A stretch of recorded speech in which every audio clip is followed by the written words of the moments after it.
Wahai Abul Abbas, ajarilah saya sesuatu. Apabila sesuatu itu saya ucapkan, maka terdindinglah saya dari hati makhluk. Artinya ajari pang aku amalan, nang bila ku amalkan, orang kada memandang lagi lawan aku, orang kada ingat lagi lawan aku, orang kada tahu lagi lawan aku. Nah, itu amalannya apa?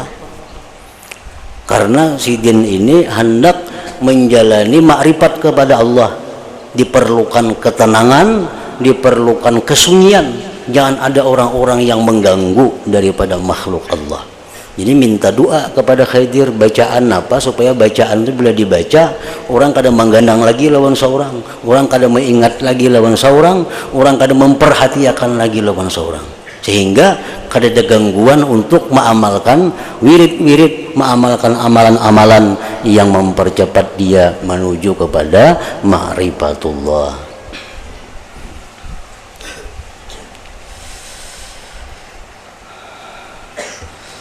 Ajarilah saya sesuatu, apabila sesuatu itu saya ucapkan maka terdindinglah saya dari hati makhluk, maka tidak ada bagiku padanya makhluk kedudukan, dan saya tidak dikenal oleh siapapun dengan kesalihan dan keagamaan. Maka Nabi Khidir alaihissalam berkata, ucapkanlah, Allahumma asbil alayya kathiba sitrik wa hutta alayya suradiqati hujubik waj'alni fi maknuni ghaibik wahjubni an qulubi khalqik. Nah, itu bacaannya. Artinya, ya Allah, turunkanlah untukku tabir tutupanmu yang tebal, turunkan untukku tenda hijabmu, jadilah aku tertutup dalam kegaibanmu, dan tutupkanlah aku dari hati makhlukmu. Jadi bila diamalkan itu kabul, maka orang kada akan memperdulikan kita lagi, orang kada akan mencari kita lagi, orang kada akan mengenal kita lagi. Kita ada, kita kada ada, kada dicari orang, kita dilupakan oleh orang, sehingga kita menjadi sendiri dan mudah untuk mengamalkan berbagai macam amalan, kada ada gangguan dari orang-orang lain.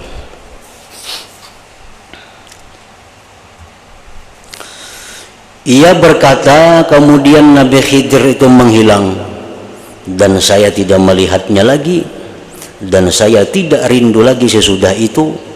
Maka saya senantiasa membaca doa-doa itu pada setiap hari, diamalkan doa itu tiap hari. Dan diceritakan bahwa jadilah ia, sesudah mengamalkan tadi berapa hari, diamalkan doa Nabi Khidir tadi, kabul. Di mana ia dipandang rendah dan hina, orang samuaan meremehkan dia, orang samuaan menghinakan dia, orang kafir zimmi menghinakannya, orang kafir pun menghinakan, dan orang banyak memandangnya hina di jalan-jalan. Ia membawa sesuatu untuk mereka karena jatuhnya derajatnya di hadapan mereka, dan adalah anak-anak kecil mempermainkannya, dan adalah kesenangannya itu ketenangan hatinya, dan rutinnya keadaannya di dalam kehinaan dan di dalam ketidakterkenalan. Nah, akhirnya dia sudah dianggap orang hina, dianggap orang remeh, kali diperdulikan orang lagi. Nah, dengan demikian beliau menghadap Allah dengan tidak ada gangguan, dengan tidak ada halangan dari siapapun lagi. Nah, maka seperti inilah keadaan para waliullah ta'ala itu. Jadi para waliullah itu dalam perjalanannya mereka itu pasti demikian, pasti kada dikenal orang, pasti kada diketahui orang, karena mereka memang minta itu, mereka minta. Tapi sesudah mereka itu diangkat dijadikan waliullah, nah mereka serahkan sepenuhnya kepada Allah. Hendak dijadikan Allah terkenal, boleh. Hendak dijadikan Allah tersembunyi terus menerus sampai mati, mereka pun setuju. Nah, mereka kada bakal hendak lagi. Hendak apa kada, terserah Allah. Itu kalau sudah mereka mencapai kedudukan ma'rifatullah. Ia perkataan ulama mengatakan man ahabbal humul fahuwa abdul humul, wa man ahabbaz zuhur fahuwa abduz zuhur, wa man ahabballah fahuwa abdullah. Nah, siapa nang katuju hendak tersembunyi aja, itu ngarannya hambanya tersembunyi. Siapa nang hendak masyhur, itu ngarannya hambanya masyhur. Tapi siapa yang hendak kepingin kepada Allah, itulah hambanya Allah. Nah, artinya di waktu kita menjalani perjalanan ma'rifatullah, kita kada dikenal orang, kada diketahui orang, yang sudah mencapai kedudukan ma'rifat kepada Allah, serahkan diri kita kepada Allah, terserah Allah. Hendak dijadikan seorang terkenal, hendak dijadikan Allah orang yang terhina, tersembunyi, sepenuhnya terserah Allah Subhanahu wa ta'ala. Dan umumnya para wali-wali itu adalah tersembunyi, itu umumnya. Kalau ada wali-wali nang timbul, wali-wali nang masyhur, itu semata-mata Allah masukkan untuk menegakkan agama Allah, untuk menegakkan amar ma'ruf nahi munkar, untuk mengajarkan ilmu-ilmu Allah Subhanahu wa ta'ala. Nah, kalau tidak ada tujuan itu, kalau tidak ada tugas itu, maka para wali-wali ini akan disembunyikan oleh Allah sampai akhir hayat mereka. Karena mengajarkan ilmu amar ma'ruf nahi munkar itu perlu kemasyhuran, tuh kan? Nah, kada masyhur mana orang tahu. Kayak apa orang menuntut ilmu? Kalau kada mulia, kalau kada terhormat, mana bisa amar ma'ruf nahi munkar? Orang hina misal mencegah kemungkaran kan dipakai orang. Nah, jadi Allah Ta'ala itu kadang-kadang menjadikan sedikit dari para walinya itu masyhur dengan maksud agar tegak hukum Allah di muka bumi. Tetapi sebagian besar para wali-wali itu disembunyikan oleh Allah sampai akhir hidup mereka.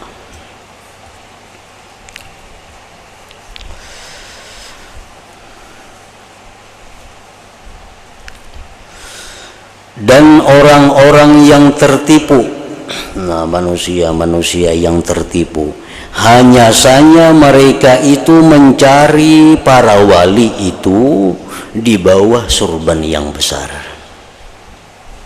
di bawah pakaian para ulama, dan pada orang-orang yang masyhur di antara para makhluk dengan berilmu, wara, dan menjadi pemimpin. Padahal mencari wali itu kada hanya itu, justru yang lebih banyak wali itu yang tersembunyi. Kalau hanya mencari wali atau menganggap wali orang-orang yang bersurban besar, yang berpakaian-pakaian para ulama, yang masyhur dengan berilmu, wara dan sebagainya, ini hanya menganggap bahwa itu aja yang waliullah, maka dia akan tertipu. Lebih banyak wali-wali itu yang mastur, yang disembunyikan oleh Allah Subhanahu wa ta'ala. Intinya orang yang wali, orang yang tidak wali, ada perbedaan yang mendasar. Orang yang wali itu antara lain bahwa zahir orang itu tunduk pada syariat Allah. Ini salah satu tanda-tanda kewalian. Orang itu tunduk pada syariat Allah. Pakaiannya sesuai dengan syariat, perkataannya sesuai dengan syariat, tingkah lakunya sesuai dengan syariat, amaliyahnya sesuai dengan syariat. Itu salah satu tanda dasar seorang wali. Artinya kada mau orang wali itu kada sembahyang, kada mau. Orang wali itu misal kada puasa, kada mau. Itu sudah bertentangan dengan syariat. Kada mau itu. Kaunuhu fil zahir munqadan li syariah. Nah, apakah orang-orang wali itu mau berbuat dosa? Apakah orang-orang yang makrifat itu mau berbuat dosa sebagaimana orang-orang biasa? Nah, jawabannya orang-orang wali itu mau berbuat dosa, mau berbuat maksiat. Tetapi ada tiga yang membedakan antara orang wali yang berbuat maksiat dengan orang biasa yang berbuat maksiat. Bagaimana orang wali yang berbuat maksiat itu? Satu, dia tidak merencanakan berbuat maksiat. Kada merencanakan.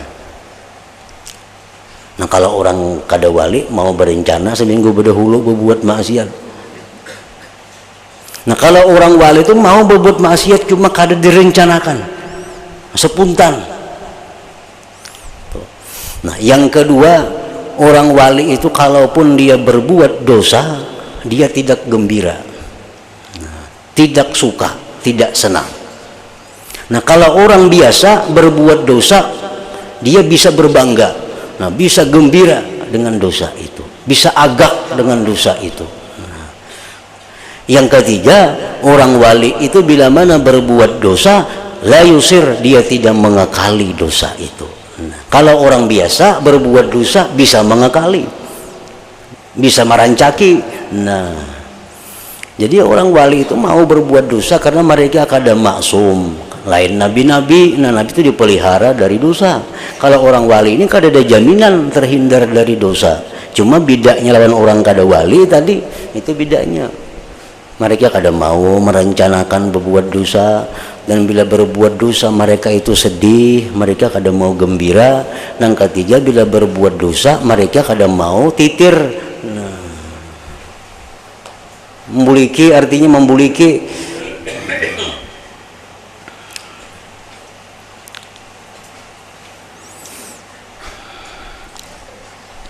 Nah, kenapa orang wali-wali itu kebanyakan disimpan oleh Allah? Kenapa orang-orang wali itu kebanyakan disembunyikan oleh Allah? Hanya sedikit yang keluar, hanya sedikit yang masyhur. Karena sejak di zaman Nabi sampai hari kiamat, mungkin wali-wali yang masyhur itu kawa dibaca, kawa dihitung. Bahkan ada kitab-kitab yang mengumpul tentang wali-wali. Ada kitab Jami'u Karamatil Aulia, ada kitab Safwatus Safwa, ada kitab Hilyatul Aulia, macam-macam kitab. Itu kumpulan tentang nama-nama wali-wali. Artinya kawa dihitung. Tapi nang kada masyhur, wah kada terkira banyaknya. Kada terkira. Nah, kenapa wali-wali itu disembunyikan oleh Allah kebanyakannya? Itu karena kecemburuan Allah Ta'ala. Kecemburuan Allah Ta'ala pada wali-walinya itu enggan kecuali Allah menyamarkan mereka. Karena wali-wali ini kalau timbul, kalau masyhur, mereka akan dibesarkan oleh orang. Padahal yang mesti dibesarkan itu cuma Allah Subhanahu wa Ta'ala. Allah cemburu. Wali-wali itu kalau timbul dimuliakan. Padahal mestinya yang mesti dimuliakan itu hanya Allah. Itu Allah cemburu. Karena kecemburuan Allah itulah kebanyakan para wali ini disembunyikan oleh Allah. Kalau ada yang dimasyhurkan, itu hanya membawa tugas agama dari Allah.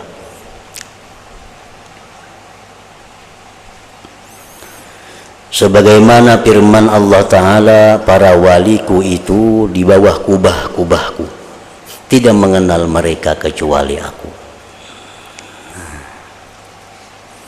Dan sabda Nabi sallallahu alaihi wasallam, rubba ash'atha aghbara zi timrain la yu'bahu lahu law aqsama 'ala Allah la abarrah. Artinya, banyaklah orang-orang yang kusut rambutnya, kada teratur rambutnya, yang berdebu, yang mempunyai dua kain yang buruk, yang tidak diperdulikan baginya.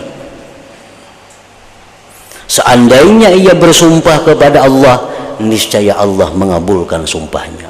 Walaupun dia minta qiyamus sa'ah, dikabulkan oleh Allah.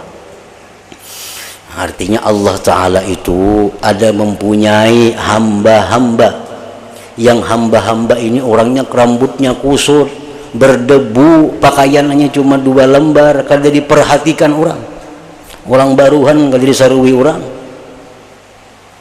orang hina. Tetapi kalau dia bersumpah kepada Allah, Allah pasti meneruskan sumpahnya hatta qiyamus saah, sehingga kiamat pun kalau dia minta sekarang kiamat, Allah melaksanakan kiamat itu.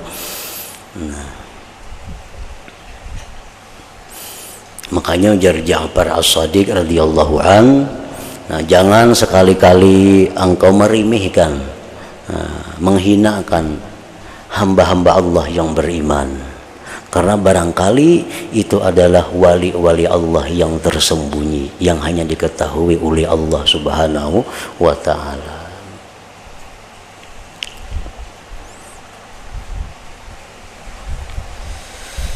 Secara jumlah maka hati yang paling jauh dari mencium makna-makna ini, hati yang paling jauh dari merasakan makna-makna ini adalah hati yang sombong, yang membanggakan diri, yang merasa gembira dengan amal dan ilmunya. Nah, ini orang-orang macam ini jauh daripada merasakan apa-apa yang diterangkan tadi.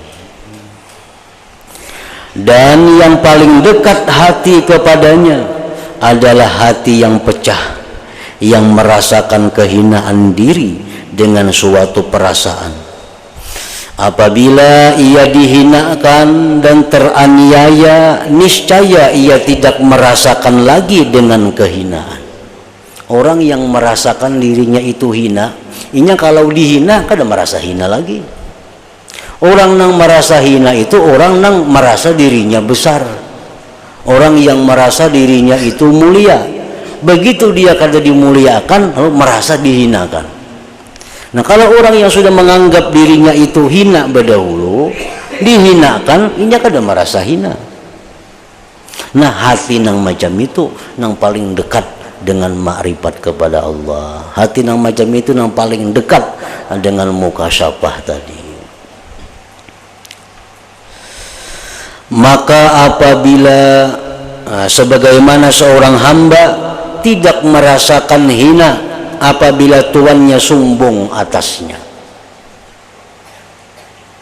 Ini seorang pembantu, seorang budak, bila dihinakan oleh tuannya, dia tidak merasa hina karena ini sudah merasa hambanya.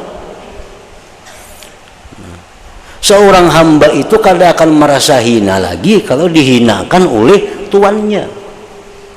Seorang bawahan itu kadang merasa hina kalau dia dihinakan atasannya, karena dia sudah merasa dirinya bawahan. Maka apabila ia tidak merasakan kehinaan dan tidak merasakan pula dengan tidak berpalingnya kepada kehinaan, bahkan ada pada dirinya perasaan lebih hinanya kedudukan dari apa yang ia lihat dari sekalian macam kehinaan pada pihaknya, bahkan ia melihat dirinya tidaklah demikian, sehingga jadilah tawadhu itu dengan tabiat sifat dirinya. Maka seperti hati ini diharap baginya bisa menghirup pokok-pokok bau-bauan ini, bau-bauan ma'rifat, bau-bauan mahabbatullah, bau-bauan mukasyafah tadi. Orang tuh andai kata dihinakan, nya kada merasa hina karena menganggap dirinya lebih hina lagi daripada itu.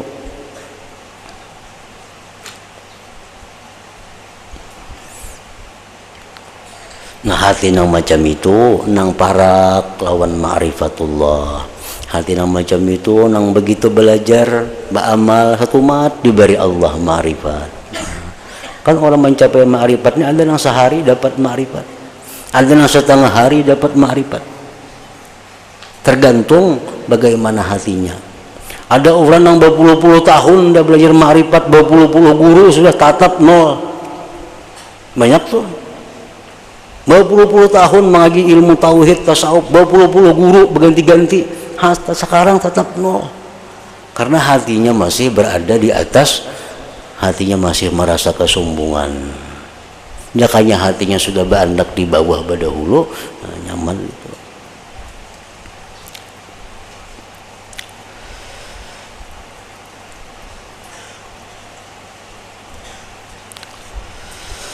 Maka jikalau kita kosong dari hati yang semacam ini dan kita terhalang dari seperti jiwa ini, maka tidak semestinya ia melemparkan iman pada kemungkinan yang demikian bagi yang mempunyainya. Nah, kalau kita tuh kada dapat ma'rifat berpuluh-puluh tahun sudah beramal, jangan mengingkari orang yang dapat ma'rifat hanya sehari belajar, jangan mengingkari. Bahkan ada mungkin aku berpuluh tahun dah kalau dapat lagi, mau lagi sehari dapat, kada mau kah itu, kada mau. Maka barang siapa yang tidak mampu bahwa ia termasuk aulia Allah, maka hendaklah ia mencintai aulia Allah. Siapa yang kada jadi wali, cintai wali barang, dan hendaknya ia percaya dengan mereka. Semoga ia dikumpulkan beserta orang-orang yang dicintainya itu. Wali kada memusuhi lawan wali, dubul itu ngarannya. Orang hal yang semacam ini dibuktikan oleh apa yang telah diriwayatkan, bahwasanya Nabi Isa alaihissalam bertanya kepada Bani Israel, di manakah tumbuh tanam-tanaman? Ujar Nabi Musa, di mana tumbuh tanam-tanaman? Mereka menjawab, di tanah. Di tanah tumbuhnya biasanya tanam-tanaman itu. Nabi Isa alaihissalam lalu bersabda, dengan hak sebenarnya saya mengatakan kepadamu bahwa tidak akan tumbuh hikmah, tidak akan tumbuh ma'rifah kecuali di dalam hati seperti tanah. Tanah itu dijajak adalah bakuciaknya, kada ada. Dihujani adalah bakuciak, kada ada. Di Kamarawi bapacahan nya tanahnya kada bakuciak-kuciak juga. Nah kayak itu artinya kalau kita hati kita mampu dihina orang, hati kita mampu difitnah orang, hati kita mampu dipuji disanjung orang, nah bila mampu mengatasi itu maka akan tumbuh hikmah ma'rifat di dalam hati kita gitu. Nah sesungguhnya telah sampai hingga situ dulu.